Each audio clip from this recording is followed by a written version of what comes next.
The government has published new proposed laws that will launch the biggest overhaul of employee protections in a generation. Business leaders warn that new workers' rights laws unveiled by the government pose big risks for small firms. Ministers published legislation that will give employees the right to sick pay on their first day off, stronger flexible working arrangements and maternity pay entitlement as soon as they join a new company.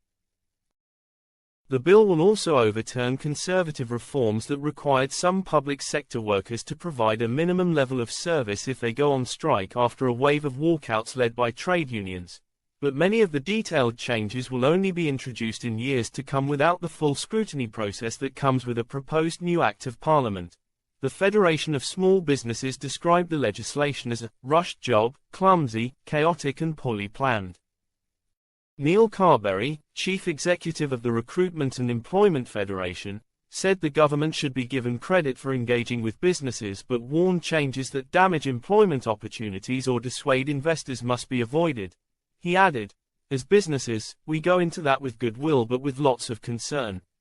Running a business in the UK right now feels hard. Confidence needs a boost." Unions like to talk about profits, but that is not the life of the majority of businesses that are small or medium-sized. So, big day, lots to sort out, big risks, but not unnavigable. And with a timescale that give us space to get those brass tacks sorted. Economist Julian Jessop said that while the proposals have been watered down, the government fails to recognize all the trade-offs.